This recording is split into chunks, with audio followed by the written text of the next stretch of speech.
Welcome back everyone to the online e learning platform of Thinkoria education.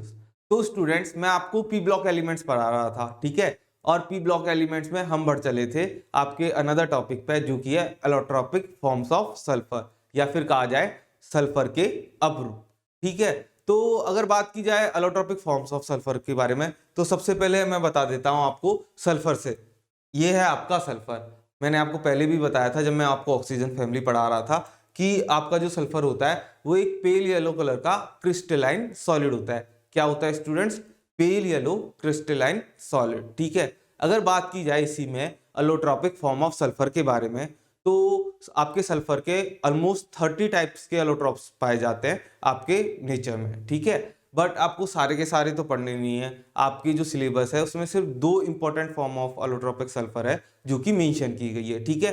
तो हम उसी का डिटेल एनालिसिस कर लेते हैं और मैं आपको स्ट्रक्चर बनाना भी बता देता हूं, और मैं लास्ट में आपको ऑक्सी एसिड्स ऑफ सल्फर के बारे में भी बता दूंगा, ठीक है। तो स्टार्ट करते हैं स्टूडेंट्स। अगर हम बात करें सबसे पहले, तो हम बात करने वाले हैं important allotropic forms of sulphur के बारे में, ठीक है, या फिर आपसे कहा जाए सल्फर के अपरूप। तो मैंने अभी आपको पहले ही बता दिया है कि 2 फॉर्म है जो आपके लिए इंपॉर्टेंट है। पहली कौन सी है स्टूडेंट्स? पहली है ऑर्थो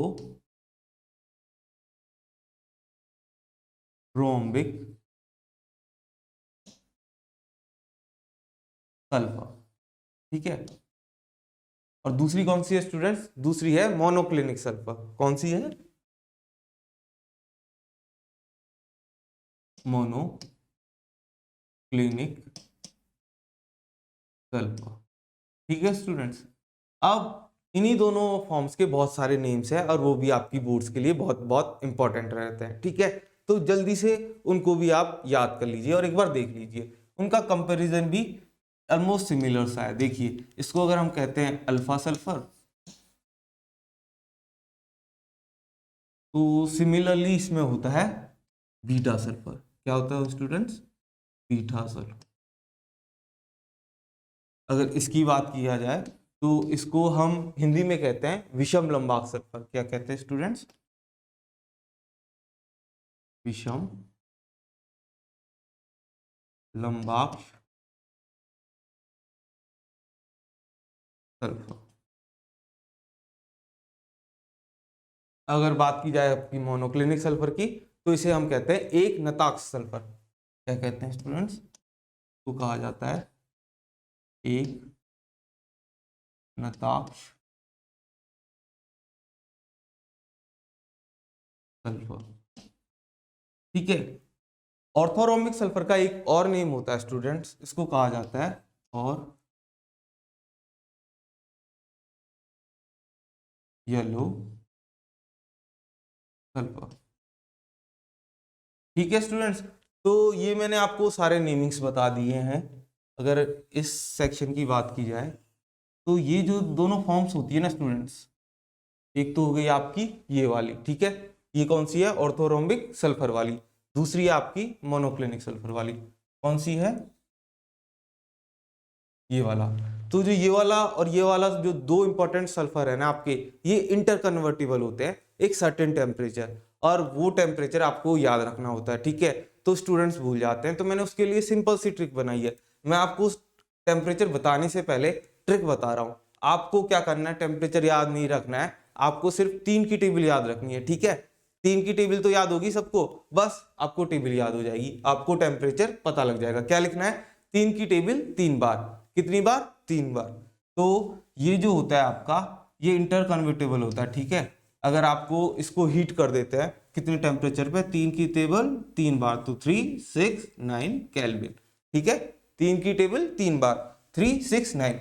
कभी भूलोगे ही नहीं आपको, मतलब इसका टेम्परेचर ऐसे लगेगा कि अरे यार, इसका टेम्परेचर थोड़ी याद करने की जरूरत है। अगर आप इसको कूल कर देते हैं तो ये वापस से आपका इसमें चेंज हो जाती है ऑर्थोरोम्बिक सल्फर में, ठीक है। और अगर आप हीट कर देते हैं तो आपकी मोनोक्लिनिक सल्फर में हो जाती है। और अगर आप बात करें सर 369 पे क्या होता है, तो ये दोनों फॉर्म्स एग्जिस्ट करती है, ठीक है।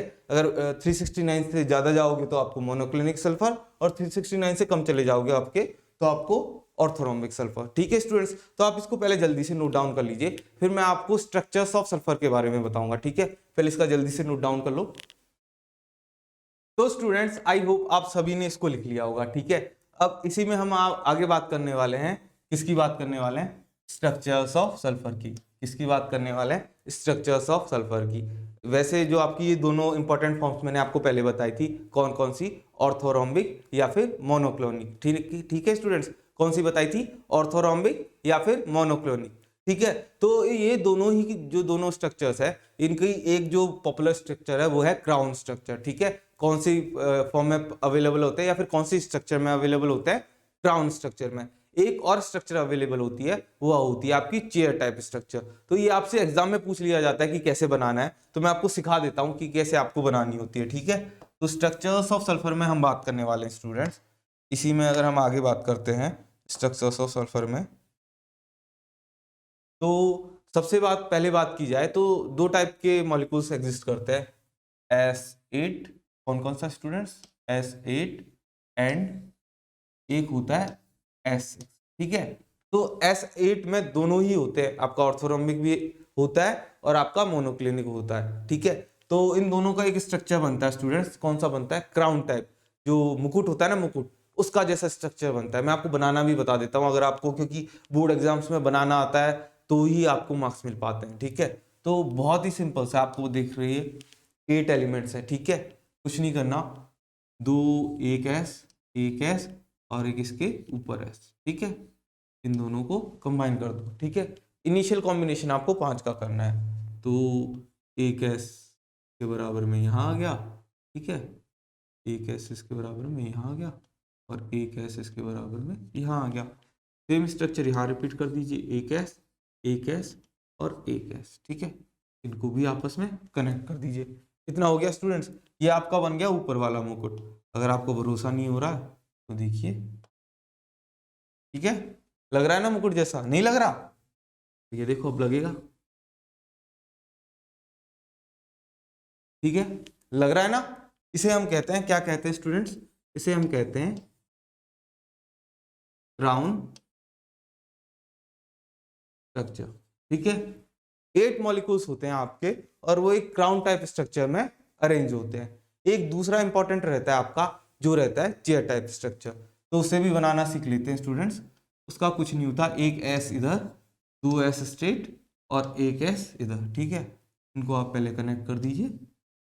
ठीक है, फिर एक S इधर से आप कनेक्ट कर दीजिए और एक S इधर, और ये देखिए ये आपकी कुर्सी बन गई है, आप यहाँ बैठकर आराम से लेट सकते हैं। ठीक है, तो ये हो गया आपका क्राउन टाइप स्ट्रक्चर, और ये कौन सा हो गया स्टूडेंट्स, ये हो गया आपका चेयर टाइप स्ट्रक्चर।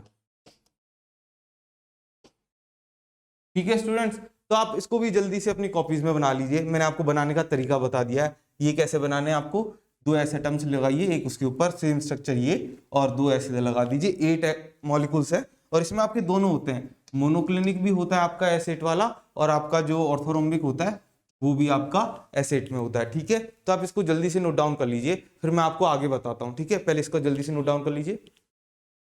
तो स्टूडेंट्स आई होप आप सभी ने इसका स्क्रीनशॉट ले लिया होगा। ठीक है, हमने पढ़ लिया स्ट्रक्चर्स ऑफ सल्फर के बारे में। अब हम पढ़ने वाले हैं इंपॉर्टेंट कंपाउंड्स ऑफ सल्फर, मतलब कुछ महत्वपूर्ण यौगिक सल्फर के। ठीक है, तो जो हमारा नेक्स्ट टॉपिक रहने वाला है स्टूडेंट्स, वो रहने वाला है इंपॉर्टेंट कंपाउंड्स ऑफ सल्फर। ठीक है, तो अगर बात करें इंपॉर्टेंट कंपाउंड्स ऑफ सल्फर में, तो जो सबसे इंपॉर्टेंट जो फर्स्टली हम पढ़ने वाले हैं, वो पढ़ने वाले हैं सोडियम थायोसल्फेट को। ठीक है, मैंने आपको पिछले लेक्चर में भी सोडियम थायोसल्फेट के बारे में बताया था, तो आज हम पढ़ने वाले हैं सोडियम थायोसल्फेट के बारे में। ठीक है, तो सबसे पहले हम पढ़ने वाले हैं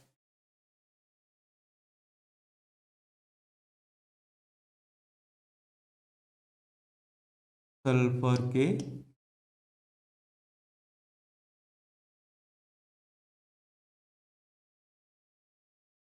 यौगिक के बारे में। ठीक है स्टूडेंट्स, तो मतलब जो इंपॉर्टेंट यौगिक है सल्फर के, उनके बारे में पढ़ने वाले हैं। अगर सबसे पहले हम बात करें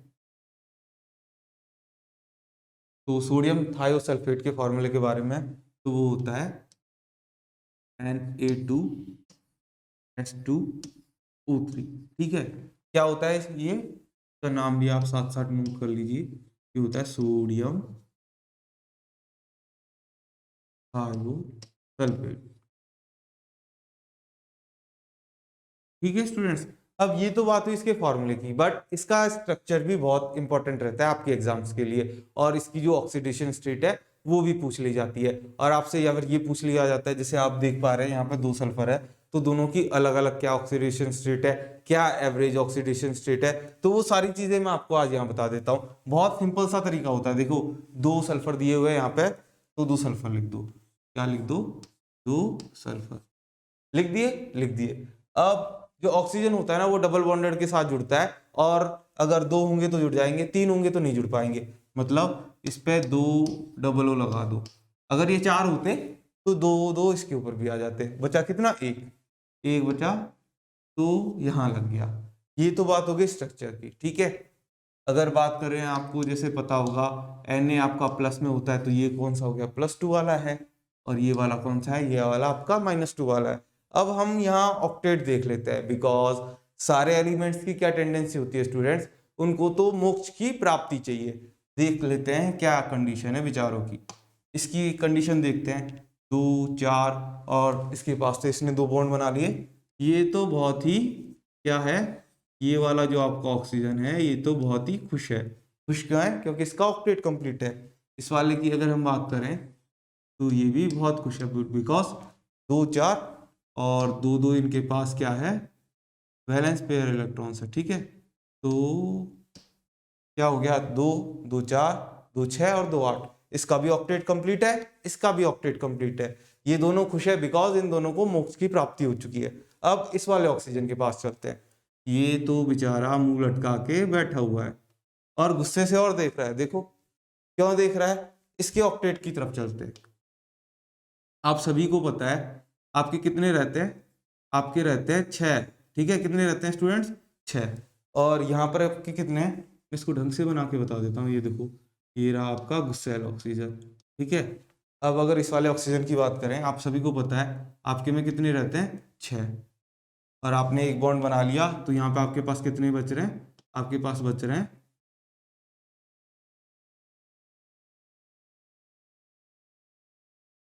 आपके पास बच रहे हैं 5, ठीक है। 5 ये 2 ये, मतलब इसके पास कितने हो गए? 7 इलेक्ट्रॉन्स है, तो ये गुस्से में रहेगा। सेम इसकी हालत है, इसके पास भी कितने हैं? ओड पेयर ऑफ इलेक्ट्रॉन्स हो जाते हैं 7। तो ये लोग क्या करते हैं? ये बुलाते हैं Na+ को कि बेटा आजा हमारा ऑक्टेट कंप्लीट कर दे। तो ये अपना 1 इलेक्ट्रॉन दे देता है, इसके पास ऊपर आ जाता है माइनस चार्ज। सिमिलरली आपके पास Na+ एक और आ जाएगा, और ये आपको एक नेगेटिव चार्ज और दे देगा। अब आप इस पूरे मॉलिक्यूल को अगर देख पा रहे हैं, तो ये क्या है आपका? H2O3-2, ठीक है। ये हो गया आपका इसका स्ट्रक्चर।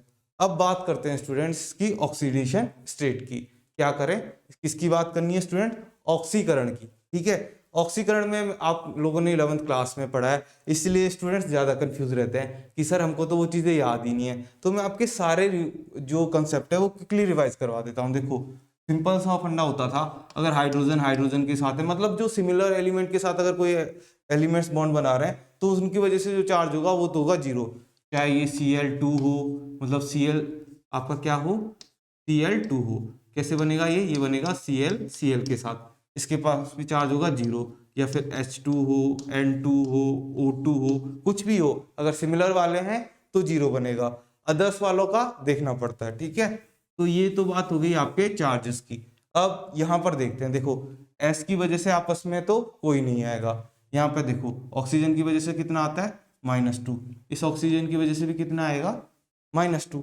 इस वाले का अभी देखना पड़ेगा, ठीक है, क्योंकि इसके पास प्लस वाला है, तो इस ये Na से भी इसने 1 ले लिया है, तो इसका कितना आएगा? -1।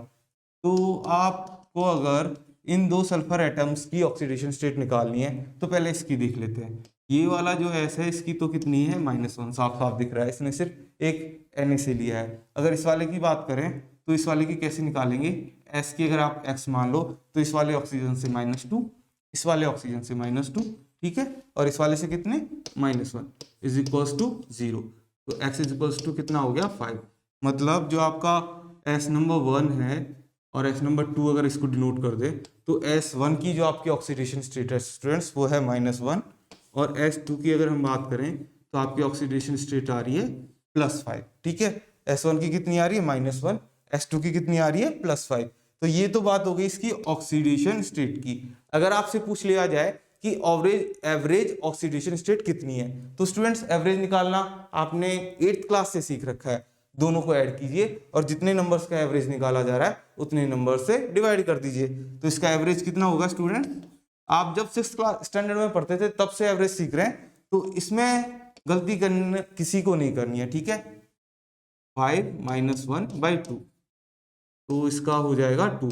तो मतलब एवरेज ऑक्सीडेशन स्टेट अगर हमको इसका पूरे का लिखना है कि इसका ऑक्सीडेशन स्टेट कितना होता है तो वो कितना होता है स्टूडेंट्स 2। और आपसे पूछ लिया जाए कि S1 का कितना होता है तो -1 और S2 का कितना होता है +5। तो मैंने आपको इसका स्ट्रक्चर बनाना भी बता दिया है। अब हम इसका एक और अनदर कंपाउंड है उसका भी स्ट्रक्चर देख लेते हैं। पहले आप इसका जल्दी से स्क्रीनशॉट ले लो। तो स्टूडेंट्स आई होप आप सभी ने ये सारा कुछ लिख लिया होगा। अब हम इसके अनदर इंपॉर्टेंट कंपाउंड की तरफ मूव ऑन कर जाते हैं जो कि है आपका सोडियम टेट्रा सल्फेट। तो ये आपका सेकंड इंपॉर्टेंट है और इसका भी स्ट्रक्चर आपको याद रखना है। वैसे इसका स्ट्रक्चर आपका Na2S2O3 के जैसा ही बनेगा और आपको कुछ याद करने की जरूरत नहीं पड़ेगी। देखिए Na2S4O6 तो क्या कहते हैं स्टूडेंट्स? इसको कहते हैं सोडियम टेट्रा आयोनेट। ठीक है, अगर बात करें इसके स्ट्रक्चर की तो कितने सल्फर के कितने एटम है? 4 है। तो बना दो 1 2 3 4 बना दिए 4। उसके बाद देखो ऑक्सीजन के कितने 6 है तो लास्ट वाले 2 पे बना दो, 2 इधर बना दो। कितने बच गए? कितने बच गए? 2 बचे, एक इधर एक इधर। सिमिलर बिल्कुल Na2S2O3 का बनाया था वैसे ही बनाना है। ठीक है, यहाँ पर भी अगर बात करी जाए तो कौन सा वाले जो है ऑक्सीजन जो है आपके नाराज है तो ये वाले, बिकॉज इनका ऑक्टेट कंप्लीट नहीं है। तो ये क्या करेंगे? ये क्या करेंगे स्टूडेंट्स? ये आपके Na+ को बुलाएंगे और वहां से नेगेटिव चार्ज ले लेंगे और अपना ऑक्टेट कंप्लीट कर लेंगे। आप यहाँ देख पा रहे हैं यहाँ पर इनके पास 6 होते हैं तो अभी इनके पास सिर्फ 5 हो पा रहे थे। पहले एक इन्होंने वो बना लिया तो 5 और 2 7, मतलब इनका ऑक्टेट कंप्लीट नहीं था। इनकी बात करें तो ये बिल्कुल हैप्पी वाले हैं, इन सभी का ऑक्टेट कंप्लीट है। ठीक है, बात करें यहाँ पर हम ऑक्सीडेशन स्टेट की तो जैसे हमने पिछले कंपाउंड में डिस्कस किया था इसकी कितनी होगी 0, इसकी वो कितनी होगी 0, बिकॉज सिमिलर से कोई भी चेंज नहीं आता है। इसकी बात करें तो -2 -2 -1 कैसे x -2 -2 -1 तो कितनी हो जाएगी 5। इसकी कितनी हो गई +5। सिमिलरली अगर स्ट्रक्चर देखें तो ये हमारा सिमिलर है तो इसकी भी कितनी हो जाएगी +5।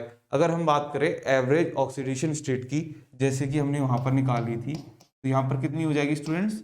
यहाँ पर हो जाएगी 5 + 0 + 0 + 5 डिवाइडेड बाई 4। ठीक है, तो कितनी आ जाएगी 2.5। पिछले केस में कितनी आई थी? Na2S2O3 के केस में स्टूडेंट्स हमारी आई थी 2, यहाँ पर हमारी आ रही है 2.5। ठीक है, तो ये हो गया आपका सोडियम टेट्राथायोनेट का स्ट्रक्चर्स। तो आप इसको भी जल्दी से नोट डाउन कर लीजिए। अब मैं आपको अगले टॉपिक पे ले चलता हूँ स्टूडेंट्स, जो कि रहने वाला है आपका ऑक्सो एसिड्स ऑफ सल्फर। ठीक है, तो आप पहले इसका जल्दी से स्क्रीनशॉट ले लीजिए। तो स्टूडेंट्स आपने ये सब लिख लिया होगा, इसके स्ट्रक्चर्स बना लिए हैं, मैंने आपको बता दिया एवरेज ऑक्सीडेशन स्टेट निकालना भी।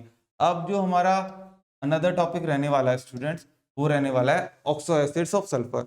अगर बात करें ऑक्सो एसिड्स ऑफ सल्फर की तो इसमें आपके 5 स्ट्रक्चर्स हैं जो इंपॉर्टेंट रहते हैं। मैं उन सभी के स्ट्रक्चर्स बनाना भी आपको बता देता हूँ, किसी का भी आपसे एक नंबर में पूछा जा सकता है। आपसे ऑक्सो एसिड्स ऑफ सल्फर इस बार एग्जाम में पूछा जा सकता है। तो कौन कौन से होते हैं स्टूडेंट्स?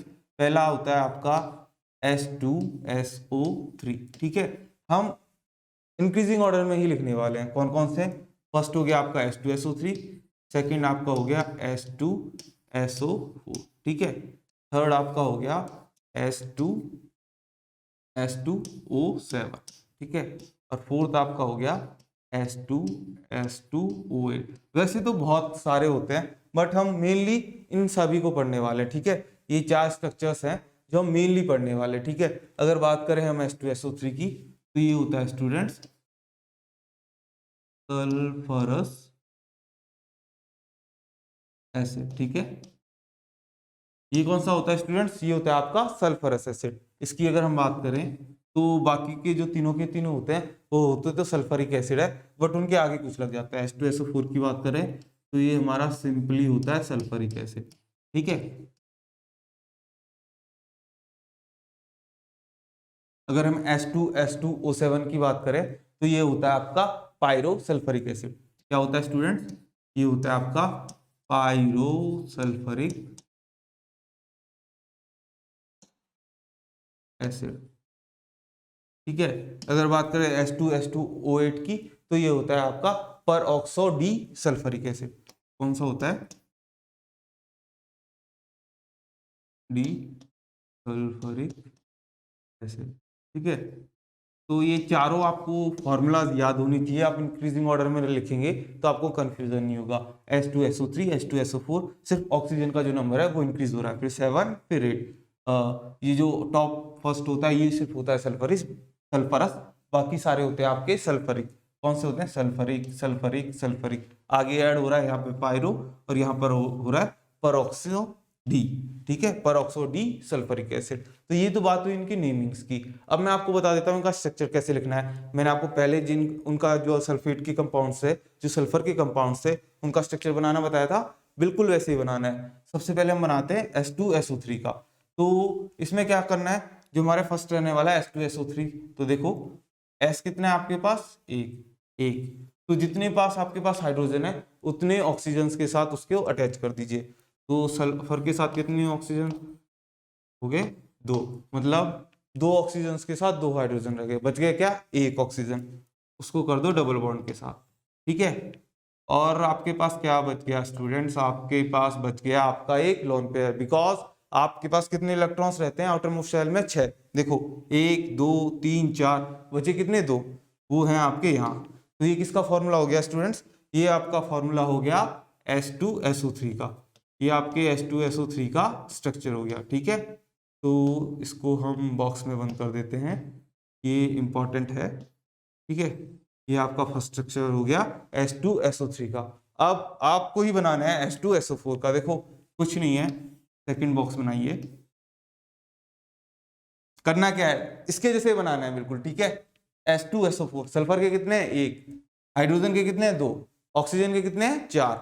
तो 2 हाइड्रोजन के हैं तो 2 ऑक्सीजन उसके साथ अटैच कर दीजिए। क्या होगा स्टूडेंट्स? देखिए ये आपका सल्फर है, ये आपका रहा सल्फर।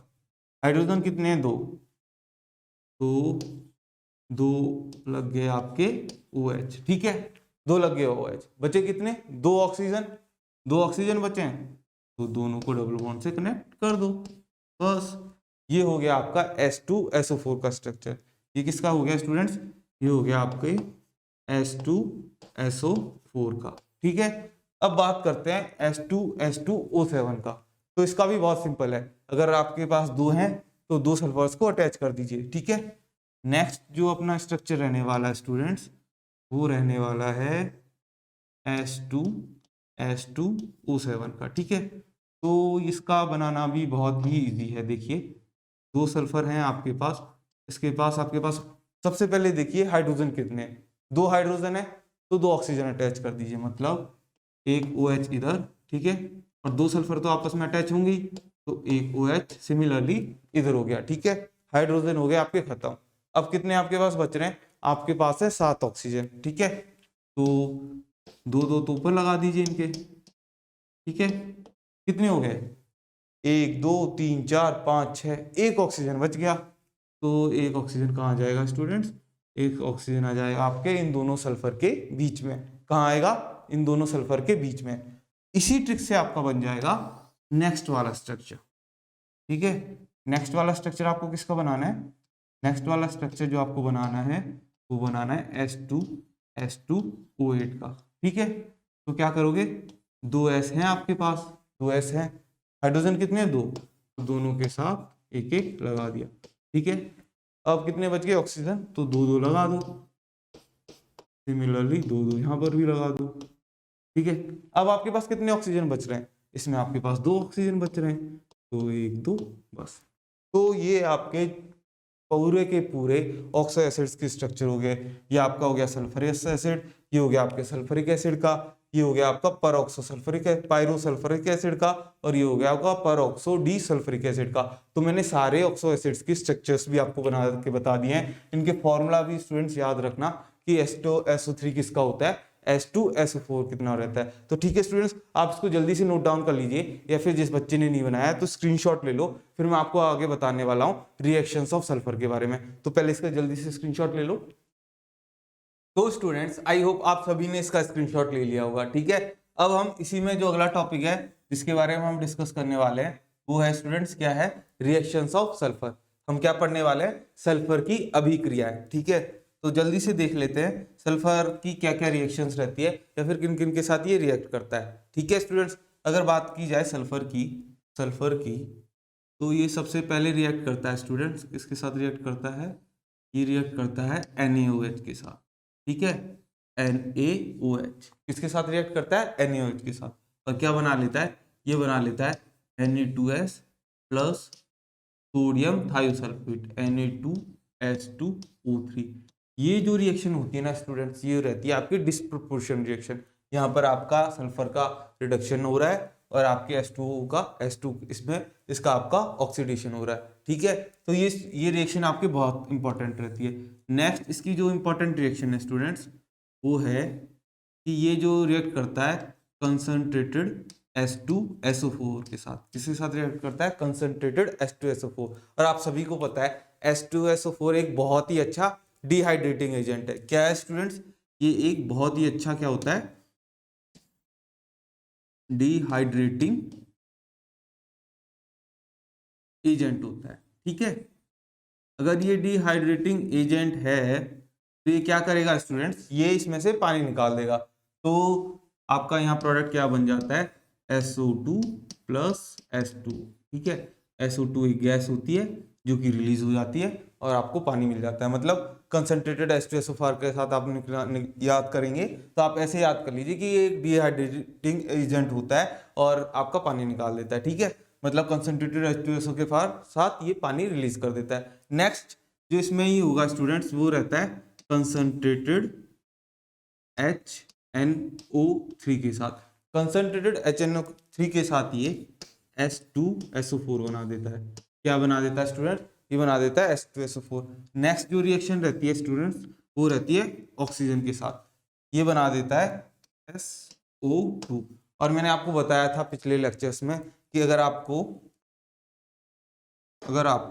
SO2 से, जब मैं डाई ऑक्सीजन आपको पढ़ा रहा था तो मैंने बताया था O2 का एडिशन करवाते हैं किसकी प्रेजेंस में, V2O5 की प्रेजेंस में, तो आपको क्या मिल जाती है SO3।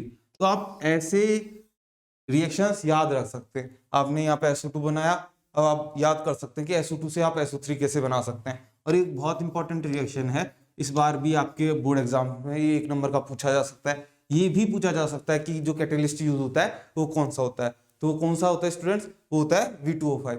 तो मैंने आपको अलोट्रोपिक फॉर्म्स ऑफ सल्फर में बहुत डिटेल डिस्कशन में बता दिया है। मैंने आपको पहले बता दिया कि कौन कौन से इंपॉर्टेंट फॉर्म्स होते हैं अलोट्रोपिक सल्फर के, मोनोक्लोनिक और ट्राइक्लिनिक। ठीक है, फिर मैंने इंपॉर्टेंट स्ट्रक्चर्स के बारे में आपको बताया, उसके बाद इंपॉर्टेंट कंपाउंड्स के स्ट्रक्चर्स बता दिए, फिर ऑक्सो एसिड्स का डिस्कशन किया और उसके भी मैंने आपको सारे स्ट्रक्चर्स डिटेल में बता दिए। फिर लास्ट में मैंने बता दिया आपको सारी रिएक्शंस कि ये आपके सोडियम ऑक्साइड हाइड्रोक्साइड के साथ रिएक्ट करता है तो क्या बनाता है, H2SO4 के साथ रिएक्ट करता है तो क्या बनाता है, कंसंट्रेटेड HNO3 के साथ ये H2SO4 बना देता है और O2 के साथ ये SO2 बना देता है। SO2 को अगर आपको SO3 में कन्वर्ट करना है तो आपको V2O5 कैटेलिस्ट का यूज करना पड़ेगा। तो स्टूडेंट्स आई होप आपको ये लेक्चर बहुत ही पसंद आया होगा। ऐसे ही इंफॉर्मेटिव वीडियोस के लिए आज ही हमारे चैनल को सब्सक्राइब कीजिए, और आपको अगर नोट्स और PDF चाहिए तो हमारे टेलीग्राम चैनल को भी आज ही सब्सक्राइब कीजिए। Thank you.